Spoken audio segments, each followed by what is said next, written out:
Hi, everyone. Welcome to Soul Quest episode 52. Yay! Yay!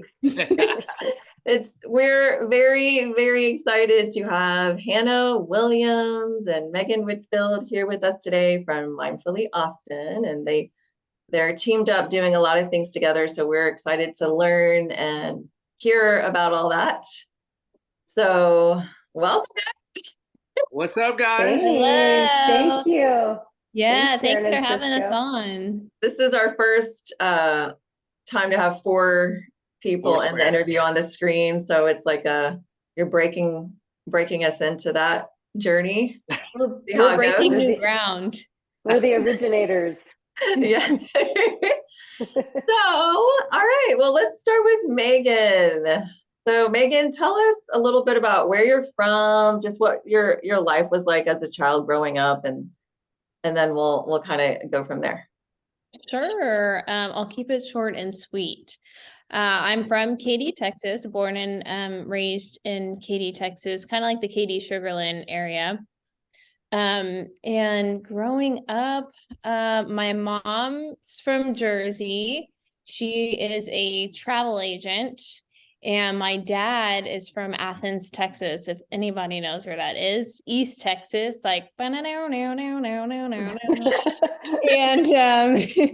and he was chief engineer at a bunch of different hotels. So my mom, for the most part, later in life, worked from home all the time, and my dad traveled a lot. So he was kind of in and out. But I have a sister who lived with us, and then two stepbrothers who went to LSU. So that was always fun going to visit them and everything. But growing up was good, was fine. I mean, I have no complaints. I was into cheerleading, always into something, always into an activity, cheerleading, dancing, and just making connections at school. And I sang a lot growing up. So my mom would take me around to like the Texas Opries. I don't know if y'all have ever heard of those, but on the weekends, that's usually where we would be. She would be taking me to Alvin or Pearland or Lake Jackson to sing at one of the Texas Opries. Yeah, so we made Cool. a lot of memories that way, and that's actually where I met my husband. Oh, As really? a king as well. Yes, yeah. As We a sang, youngin, tell them your youngin story, because we have similar stories like that. yeah. So I was about 16, and it was like a cold, rainy night, and I was like, I had gotten home from school, and it was like a rehearsal night, and I did not want to go. And my mom was like so close to like just being like, oh, I'll call him and tell him we can't make the rehearsal. And she was like, no, we made a commitment. We have to go. So we drive out to Alvin and we pull into the parking lot, and there's a Beamer in the parking lot, which in Alvin, that's a big deal. There's not a lot of BMWs in Alvin. So we're like, I don't think I know this story. I'm so excited. yeah, he's in the Beamer. Oh, you should hear my mom tell it. It's like 10 times more animated and loud. Who's in the Beamer? And so we're already making fun of this person, right?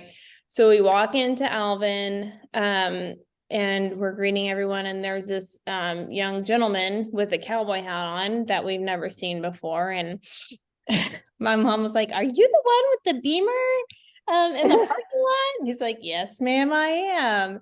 And then she saw him check me out, like, give me the once over, and she was like, you are too old. She just like straight up told Mason, too old. And so that was our introduction to Mason. But then we were on a couple of circuits together, and my dad came to one of them, and at rehearsal he saw Mason sitting by himself, and he said to my mom, why don't you invite that young man out to lunch with us? And that's how my dad talks. My mom was like, okay. And I was like, so we took him out to lunch, sat in the back seat together, and as my mom says, the rest was history. She sat there and watched us on the other end of the booth, and she was like, oh, that's it. Wow. So you met Yeah. him when you were 16. And so how old was he? When we Oh. met, he was 23, I believe. Oh, wow. Yeah. Yeah. Now I see why she said he was. Yeah. That's Yeah. amazing. Yeah. Wow. That's a great story. Thanks for telling me. It is. Thanks, Yeah. Hannah, for making her tell us that. Awesome. And so how did you guys end up in currently where you're living? We ended up in Austin for Mason's job, basically. We were in Katy and he was coaching at Cinco Ranch in Katy. And he was just ready for, something new. And he had a buddy up here that he used to coach with. And he said, "Hey, I've got an opening and it's an assistant's position. Why don't you try out for it and go through the process and see if you can make it in, and then we can just be the dream team and have some fun." So Mason really wanted to do it. And he was like, do you think you'd be okay, making this move? And I was like, hey, if it makes you happy and if you're coming home happier, then we'll move. We'll make that move with you. And we moved in about 4 weeks. Wow. Like just packed it all up and left. And it was such a great move, opened up so many doors and opportunities for Mason in his career. It was really scary, even though we weren't moving far, it's a totally different vibe, where we are in Austin than where we came from in Katy. But we love it. I mean, Well, she met me, Yeah. That's the whole reason. Everything Who just, cares when about we moved, Mason's happiness? Yeah. Just kidding. when we Wait, what- moved here, everything just fell into place, honestly. And it was such a good sign for us from God, saying like, this is where you're meant to be, What kind of coaching? Soccer. Oh, really? Yeah. Yeah. He's a big soccer guy. And a cowboy, right? Yeah, he doesn't wear the boots Yeah. and the cowboy hat as much, but he is this Friday because there's a daddy and daughter dance at the high school or at the elementary school, and he's gonna wear his boots and his cowboy hat. That's funny. Oh. I never would have like the few times I've seen him, I never would have thought that about him. That's funny. Yeah. Oh man, I wish I had like his headshot from when he was singing, like where he's like got his hat, and I could like Oh just my God, that's flip amazing. to it I right need now. to see it. Yeah, post-production, we'll send it. Cute. Yeah. What Cute. school did you go to in Katy? I went to Stephen F. Austin High School. Okay. And I guess technically it was, I don't know if it was considered Sugarland or Richmond, because they're all like really Yeah. close together. Mhm. Yeah. Y'all Houstonites out there. We're always like, wait, what part of Houston are you from? Like, what? Yeah. Nobody. Usually when Right. I say we came from Cinco Ranch, everyone's like, "Oh, Cinco Yeah, Ranch. yeah. I have so and so that lives there," Yeah. Awesome. Well, thank you for sharing that with us. Yes. What about you, Hannah? How about a little snippet of your growing up? So it's like take Megan's and then like maybe like the rock and roll opposite version of it, but it segued all perfectly together to make us. Yeah. Yeah. Here's another similarity. My dad's from New Jersey. So I Yep. think they lived in very close counties. So yeah, don't mess with the Jersey people. But I was born and raised in LA, Los Angeles, California. I've been in Austin for 17 years now. So I moved out. I was in my late 20s and we fled Los Angeles, but I grew up my parents are both teachers, but very artistic and creative. So I grew up in, very artsy kind of family. And I grew up, in LA back then. There were parts that were similar to now, but the area that I grew up in, which is a super hipster land now, like kind of like East Austin, it used to not be.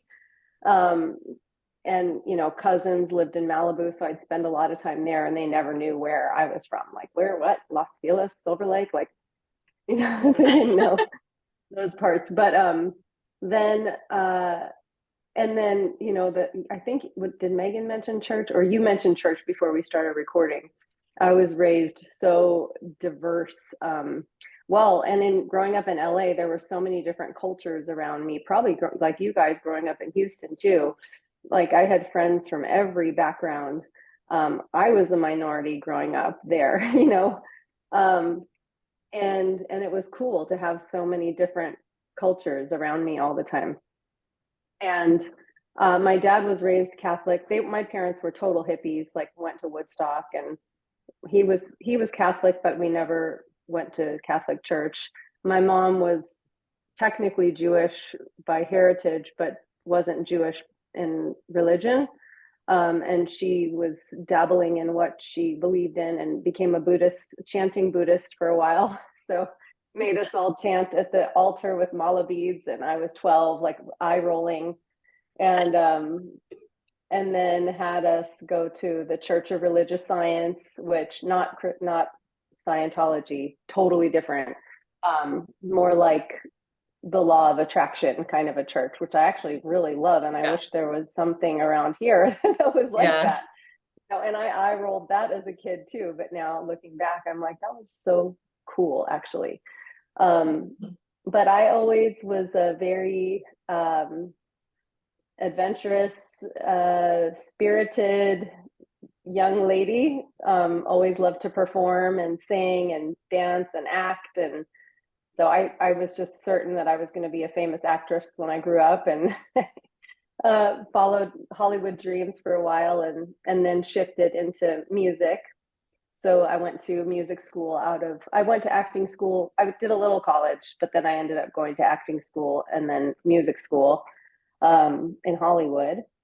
And and I had already been with Damon, actually. When I was 17, I was super young for my grade. I should have been in the grade after me. But when I was 17, I was about to graduate high school, and I met my husband. So that's a similarity that Megan and I share. And his band, he was in college already, and he had an independent record deal. And his band was playing at the local coffee shop often that we would go to, which I want to open one out here, like a cool coffee shop that you could go to, all ages. And there was bands and poetry nights and stand-up comedy nights and open mic nights, and there were games, and it was just like the best place ever. So we went all the time, and his band played there. So I met him, and I met him right after, I won't go into the whole entire story, but right after the epiphany I had sitting on my floor, I was like, you know, having boy troubles at 17, going, why can't I find a guy that's like da da da da da, who, like, you know, I had all this criteria, and then the light bulb went off, and I was like, oh, well, because I'm 17, of course I'm not going to meet this person right now. I'm so excited. I was so happy. I was like, I'm going to go to college. I was moving to Santa Cruz, California. I'm going to date a million guys. I said that. I'm going to date a million guys. And I'm not even going to care until I'm like in my mid to late 20s and I'm ready to settle down and get married. So literally like 2 weeks later, I met Damon, and I knew it. I knew he was the one, and I was pissed. I actually hung up the phone, and I was like, what is he doing here now? You know, I had all these plans. But yeah, that's been, we waited a lot longer before getting married and having kids.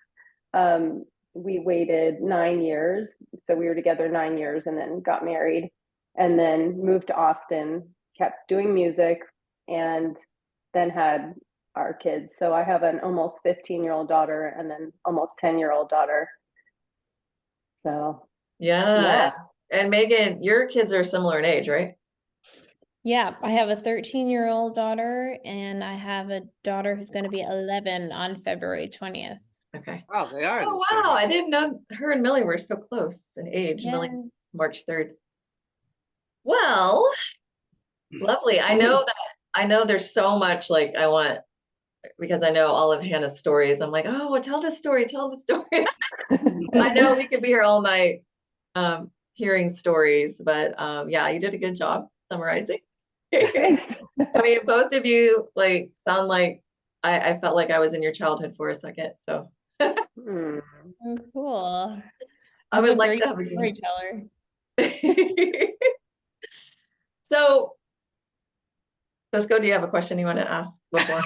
I'm Wait. sorry. I don't want to Oh, take over the interview. Like, I just, if you go want. ahead. I like to hear this, and then I'll chime in on stuff in the ask. All right. So I was just going to say we can bring it into. So then Meagan moved to the Austin area, and you guys met. And I remember hearing Hannah tell me, I believe this was you guys. We just met a couple that sings, and we were jamming with them. I'm pretty sure it was you guys. Yeah. And that was like, when was that? A year or two ago? Two years ago? Jeez.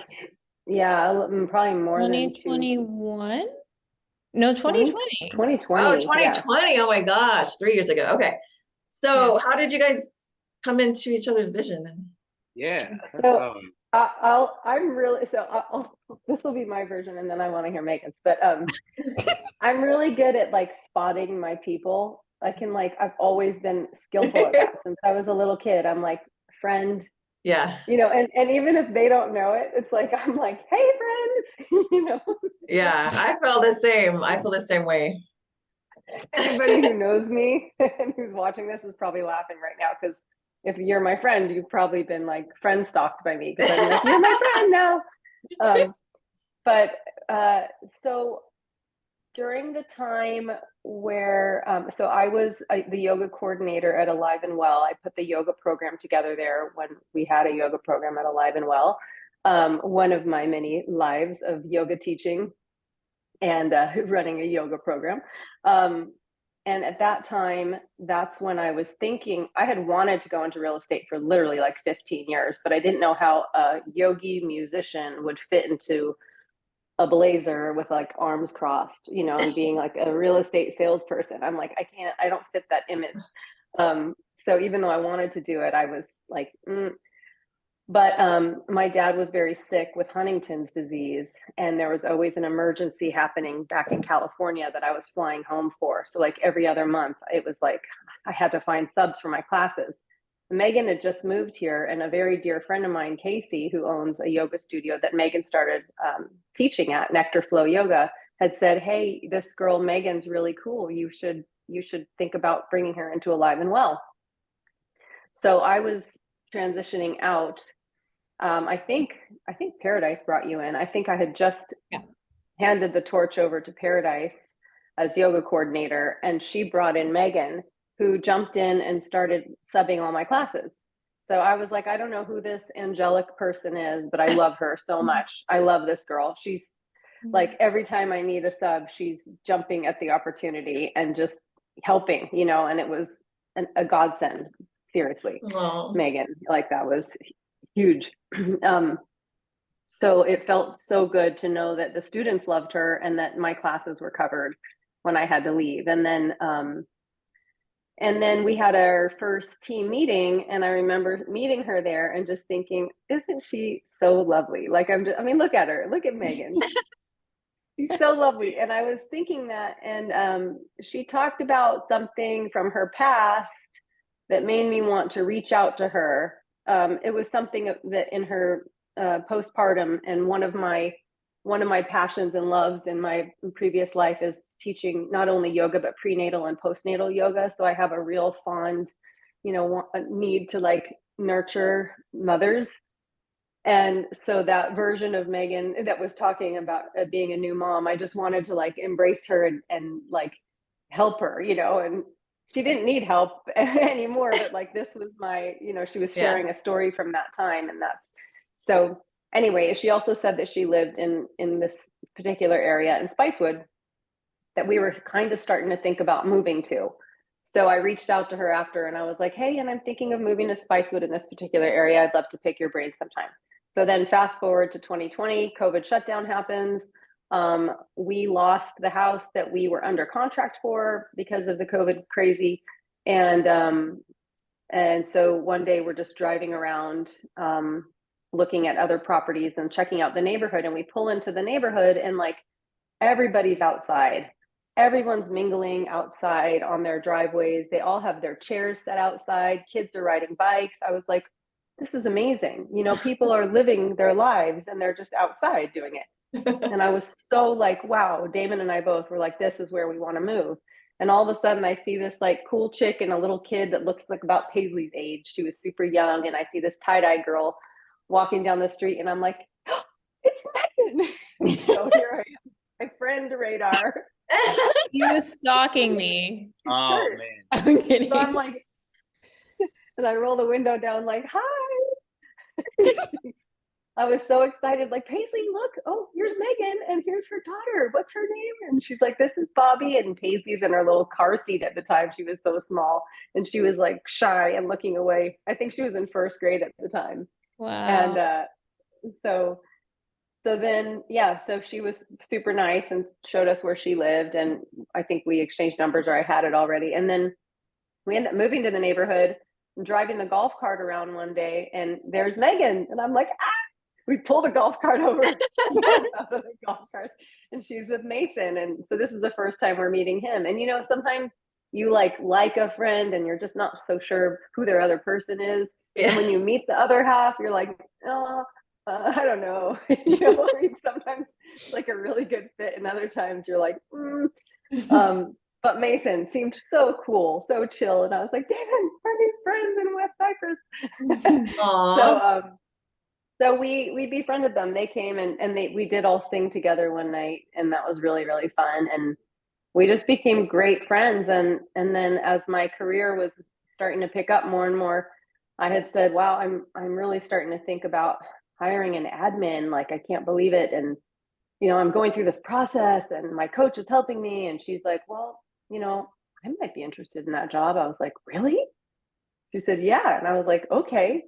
And I remember calling my coach and I was like, my friend Meagan wants to do it and I want to hire her. And she's like, oh no, you need to go through the whole process. You've just done all this training to hire someone. I'm like, yeah, but she's perfect. I want her and only her. She's like, well, I still think you should go through the process. I'm like, Meagan, my coach is making me go through this like super lengthy interview process. Yeah, I remember that. I was wondering why you did that. I was like, I knew she was going to hire Meagan anyway. Like, what? I know. I'm like, you're hired, but just go through this with me, because when we start growing our team, you're going to have to go through this with the next person. So yeah. And the rest is history. Meagan's the best. Like, I tell her this all the time. The awesome thing about Meagan is that I'm a manifesting generator, as you know. I have so many ideas that I can't contain them. And it's okay. Like, someone, I don't know, 15 years ago was like, Hannah, you can do all the things you want to do, just maybe not all at one time, you know, because I'm always like, yeah, this idea and that idea, that I want to do this and that. And so Meagan helps me to put a container around it. And also when I have an idea, she takes it and doesn't just like, oh, Meagan, can you create a graphic that looks like this? And then she creates a graphic that looks like that. Like, she'll take an idea and just make it her own and make it even better, you know, so you know that it's a really great fit when that person adds, you know, they take it and they run with it and they add to it. So. Oh, what a great compliment. Yes, so sweet. She's trying to make me cry. So Meagan, did you feel that same connection when Hannah stalked you? When Hannah stalked you.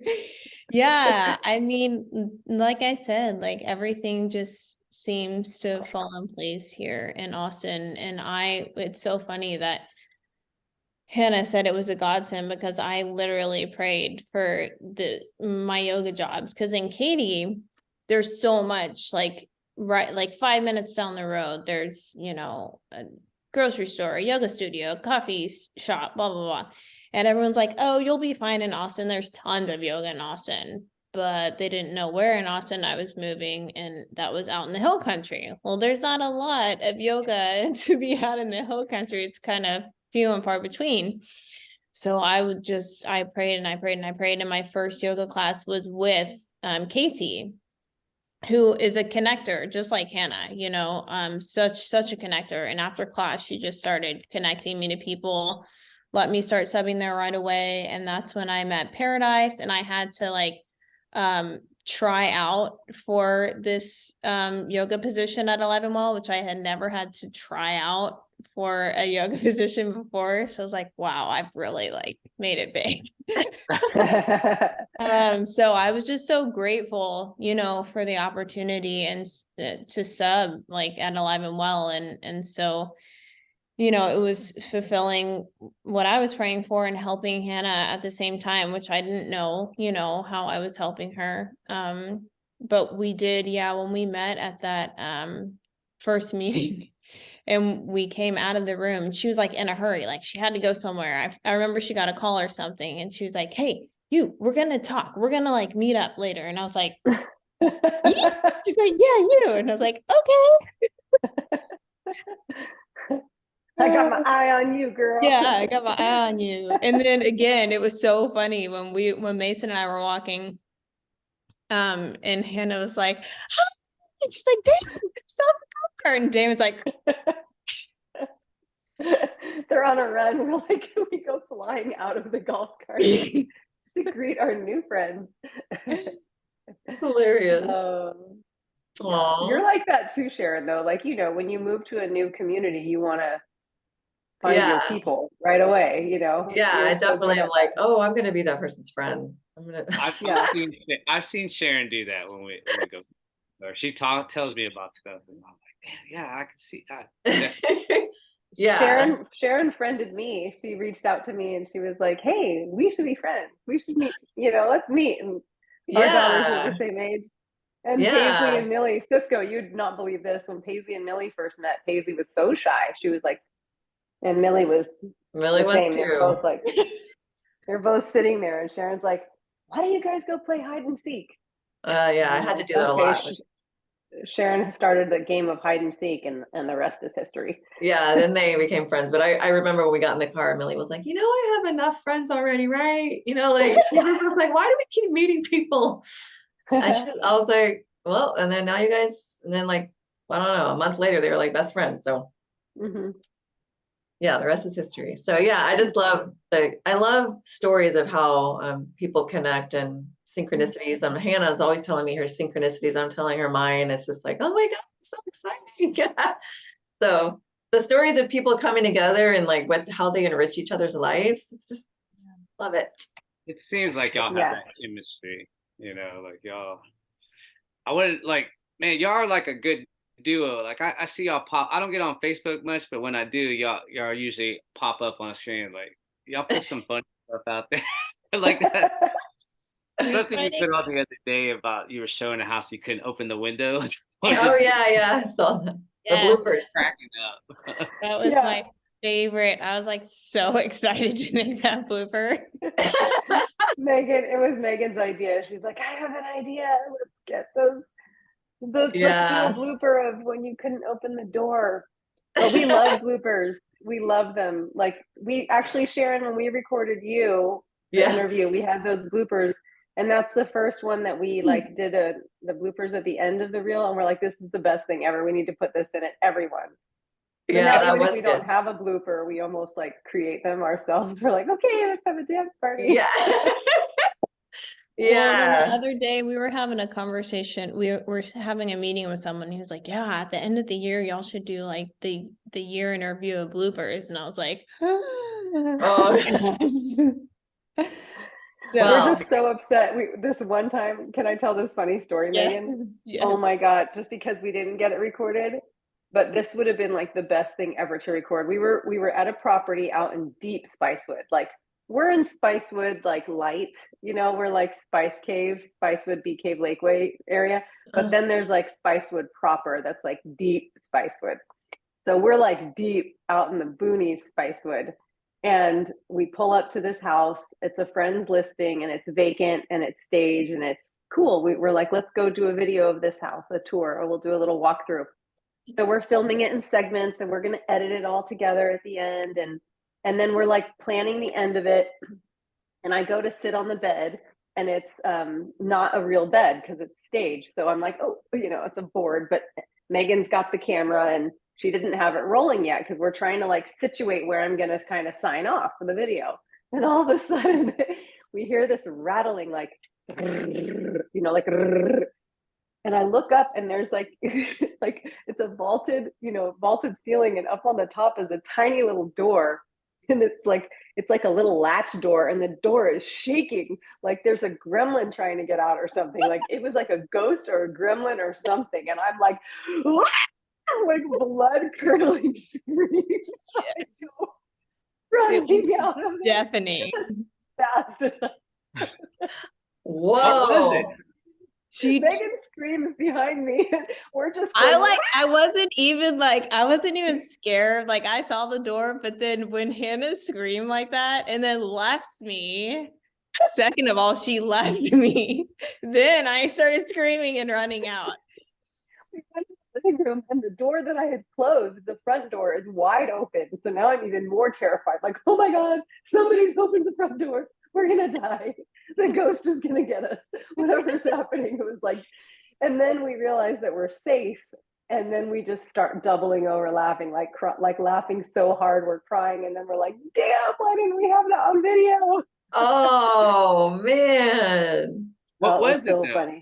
What was the shaking? So the AC vent was up there, and I think that when it turned on, it just like pulled, you know, the door, and it rattled. That's all. Oh my God. But it was a creepy little door, like in a very odd space.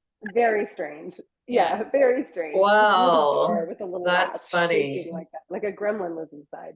So that taught us we need to have a camera running all the time.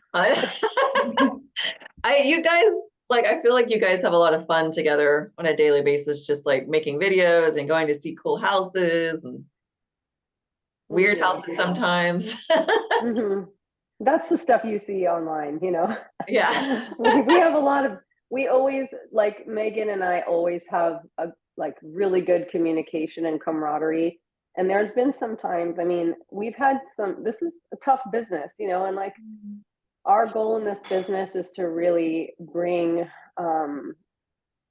well, the mindfulness, not to sound cliche, but, you know, it's one of the most stressful businesses. And we really feel like with our coming from where we come from, we can really serve our clients and help them not only with tools for meditation and coping, and visualization and manifestation, but just in showing up the way that we show up and staying grounded and present for them, and just really serving for the highest and greater good of all. You know, that's how we show up in the world, which is why we love doing the Mindfully Austin. We love sharing people that are doing the same. You know, we're trying to uplift humanity through our work. And so we love showcasing others who uplift humanity through their work, because you never know when it's sometimes, you know, there might be a profession that you would think, oh, they're clearly doing that because they're a therapist or something like that. But then you wouldn't realize what other people are doing. And that's why we like to interview a lot of different kinds of people. Like we do have someone on our list that they sell blinds, but you know, they're the kind of people that really think that way. Or actually a builder that we work with a lot, he won't let us interview him just yet, but when he designs homes, like he really thoughtfully thinks about how the people are going to live and move and breathe in that home, you know. So it's a high intention of his, is to see how they'll live in that space. That's our home, you know. So you know, but there's been some times where things have gotten really tough. We've had a couple of, you know, canceled contracts or really, really uncomfortable situations that hurt our hearts to the core. And we've just sat there and like cried, you know, and those are like, we have a range of emotions. Of course, it's social media, so you're just going to see all the fun stuff, but we certainly have been through the thick and the thin of it. Yeah. I mean, I know I've heard you go through those times, but you're so good about working yourself out of it. And I mean, I just love how you're bringing mindfulness into real estate, because it's such a huge part of people's lives when they're buying a home. And since I am now your client, I can just say that both of you have really made the process fun and easy and different than I've experienced with other Thank situations. you. So I just loved when Love that. I got into Hannah's car whenever a month ago we were looking at houses, and you just immediately gave me a clipboard, and you had a little tree for a symbol of trees, because that's something that's big on my list, is having trees, and just like the words you wrote on that first page, and like make sure you breathe and enjoy the process. I was just like, oh, and I felt so nurtured. It was Oh, awesome. yay. Good. That's our goal. And like when I go into houses, you're really good about looking at things that I don't see, like, oh, there's a crack there, and like, oh, I should look at that, I guess. Why is there a crack there? And you're good, like you're just like on top of it. I'm so proud of you. Thank you. Oh, Like you've really like put like some heart and soul into this, and you shine, both of you. So Yeah. I'm so happy for both of you. Yeah, And thanks so much. I can't wait to get to your house. I know. So the Mindfully Austin show that you do on YouTube, you're interviewing local people in the community that are in that kind of growth mindset, mindful way of living, that have businesses, right? Local businesses and entrepreneurs that have an intention of uplifting humanity through their work. Okay, that's I amazing. may or may not have said that once or twice. You did. You're good. All right. And so would you say, I mean, I don't want to say like, well, how many episodes do you have? Coming up on our 11th, aren't we? Yeah, we're about to do our 11th. Okay, that's awesome.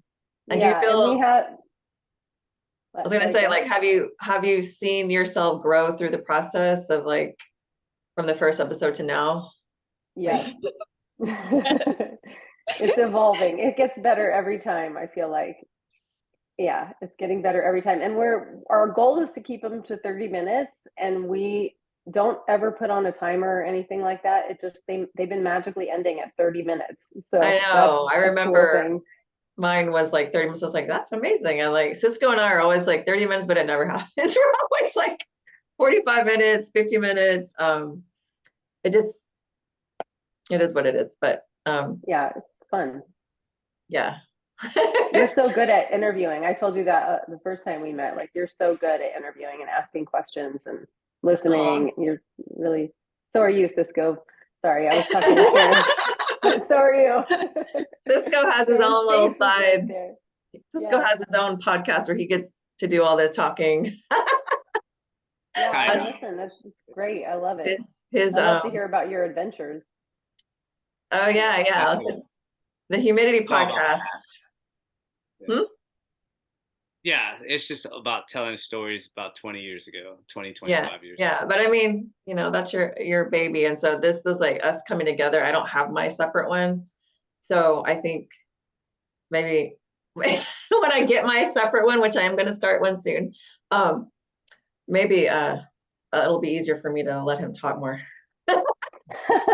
Yeah, I think Cisco's just tonight. He's like, there's 3 women in the room. I'm just gonna sit back. I know. I like playing with my skateboards back here. Yeah. Yeah. All right. Well, is there anything you want to end? Like, I would love to ask you guys, what is like the number one thing that you do for yourself on a daily basis, or you try to do on a daily basis to help yourself stay grounded and balanced? And when you have so much, your business is stressful sometimes. So what keeps you grounded and just like, I have to meditate every day like that. I was getting up before everybody, and I really like that. Now Damon's getting up before me because he has to get his workout in early, and he's been really good about that since the new year. But I get up and I like to be, and this is my office, but it's also like my meditation room, and I have my little meditation chair over there. Yes, I love that office. And my kitty comes in every day, and she like claws at the door until she pushes it open and sits on my lap. And I do have, my dad passed away, as you know, in 2019. And I have this fabulous fleece blanket it's the ocean and this seagull that was flying overhead with this little green light the day that we scattered his ashes. So that's my special blanket. I sit in my chair, I cover myself with a blanket, I light my candle, I light my incense, I have my altar table, and sometimes I'll smudge the whole room first, and I just have the best morning is when I have my meditation, and I always have meditation and prayer. And then if I have enough time to journal after that, that's like the icing on the cake. Because for me, it's like the journaling came before meditation for me in my life. I did the Artist Way when I was like 18 and did those morning pages, half an hour of cursive every morning. And that was like the best thing ever for me. When I started yoga teacher training, I started doing yoga in 1994 and then teacher training in 2007. And I just didn't like meditation. I just sat there like I didn't know what I was supposed to be doing. I felt like I should be doing something, but writing always got right to the point for me. But now meditation does so much for me, and the writing just seals it. It just puts it on paper. That freehand writing, pen to paper, goes directly to the heart and directly to source energy, God, goddess, the universe, whatever you want to call it. And so that is a way of connecting. I've also connecting with angelic presence has gotten really important to me. And I feel like that kind of shifted during my dad's transition too.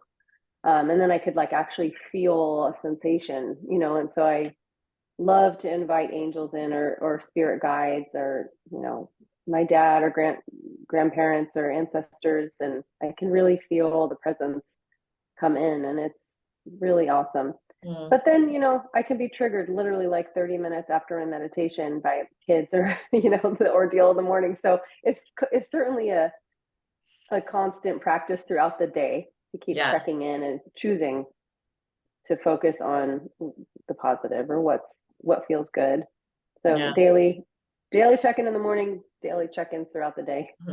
Yeah, definitely. Me too. I have to do it throughout the day too, because I get triggered by not kids, but cats. All right. What about you, Meagan? Yeah. So mine is definitely getting outside. At some point during the day, I have to get outside. It just brings so much clarity and perspective for me. So getting outside is really important.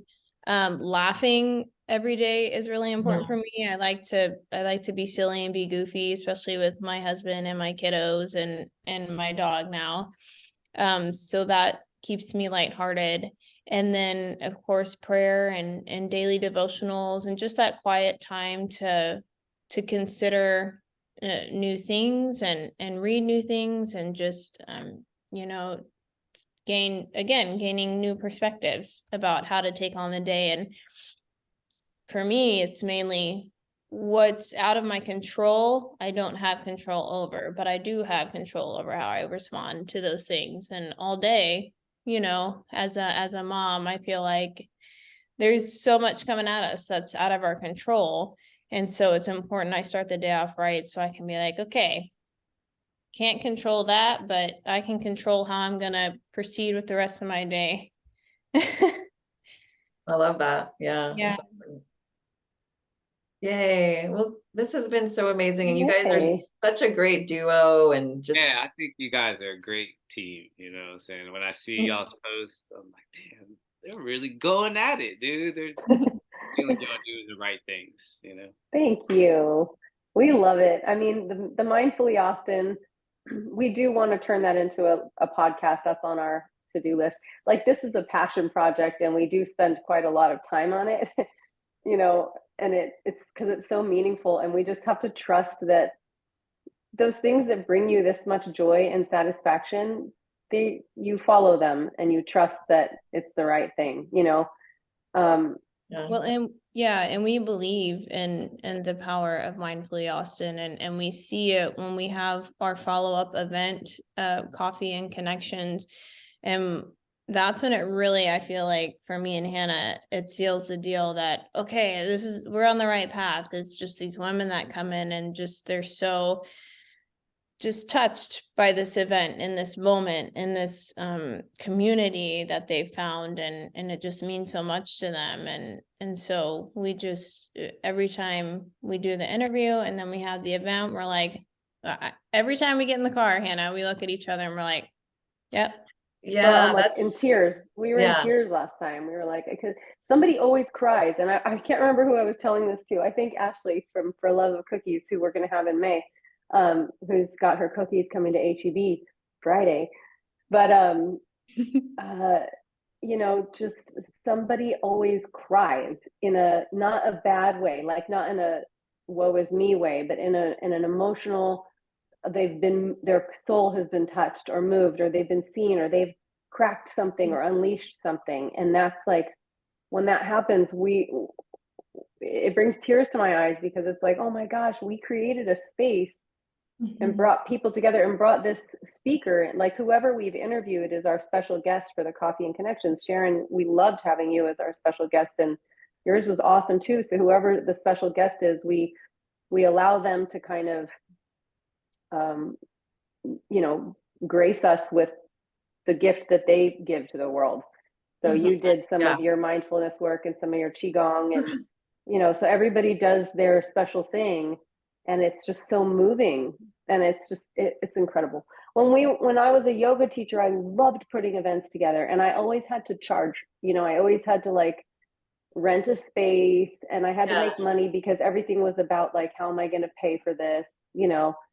And I'm not saying that there isn't a positive exchange, because I know that that's a really spiritual and important thing too, is an energy exchange for your goods and services. But this is purely an offering to the community and to the people that we believe in. We get so excited to share those people with others, you know, and then we're in community with people, like we're doing something that we love to do, and we're connecting with people. And in real estate, it's all about connecting with people anyway. It doesn't have to look like, hey, do you want to buy a house? You know? Just like, I think that's we're just hanging with people, and hopefully when they want to buy or sell a house, they know who to call. Yeah, definitely. Yeah, I think we didn't touch on the community and connection. I love how you have the interview, and then you bring the person in live for people to just like feel that healing energy from that person, and then it's just like a group of women. Some of them know each other, some don't, but it's like that space that you're holding. It just felt really special when it was my time to do it. And I've only been to one other one briefly. Sorry. If I was closer, I would be there. It's okay, Sharon. We have others coming in different locations, so we are branching out. Ooh, I was like, this is Mindfully Austin. This isn't necessarily Mindfully Lakeway, Bee Cave, and Spicewood, which is like the Lake Travis area. But we are branching out. Our next one's going to be the Lake Travis Library. And then I have Tiana, so we'll be out in South Austin for that. Oh, yay. So we'll move around. Cool, yay. When's Tiana's? I think she is March, end of March. Okay, awesome. She's either March or April. I can't remember if we switched, but I think she's March. Yeah. Okay, awesome. Yay. Is it all just a women's only event? I mean, it's turned into that. We've never advertised it as that. We just haven't had any men show up to it. So we would welcome a man if he wanted to come, bring some of that divine masculine energy in. That would be, it just hasn't happened, but we haven't said like women's only event. We're very inclusive. Like we want whoever is meant to be there. Like we might interview men, you know, we should, because, you know, but it just hasn't happened that way just yet. Okay, just asking. The women, but it's not women only. So please come anytime. You're invited. You can hang with the ladies. Maybe you can come to the Tiana one. They're on Fridays. Yeah. So. That would be good. All right. Yeah. Well, thank you. I know we went way beyond the time that we said we would, but I mean, you guys have a lot of interesting, loving things to say, so we don't want to just abruptly stop. So thank you for taking this time. Yeah. Well, thanks for having us. I feel like y'all have so much more to tell, though. Like, I know. Like it just, I don't know. I just feel like I think it'd be good to come back later on, like a year from now, to just, you know, like I said that to Hannah when I interviewed her, like, when was that? 3 years ago. I want to interview again. I want to interview again. So Yeah, 2.0. yeah. We'll do 2.0, and Meagan will be like running the company. I'll be flying around the world. I'll have lots of bloopers, lots of Yeah, stories, it'll be interesting to see. Hopefully our team will be expanding even more. So we'll see if we get there. Get some extra support for Meagan, and maybe bring on a buyer's agent, or another agent would be our mini team expanding. Exciting. Well, it seems like y'all got it going on. So keep on keeping on, Thank you. Love it. So, thank you. So great chatting with you guys. We could talk all night, I'm sure. I know. So we'll just have to make a night of it. Yeah. All right. Thank you both. See you soon. Bye, guys. Bye, guys. Love you, Megsters. Love you. Bye.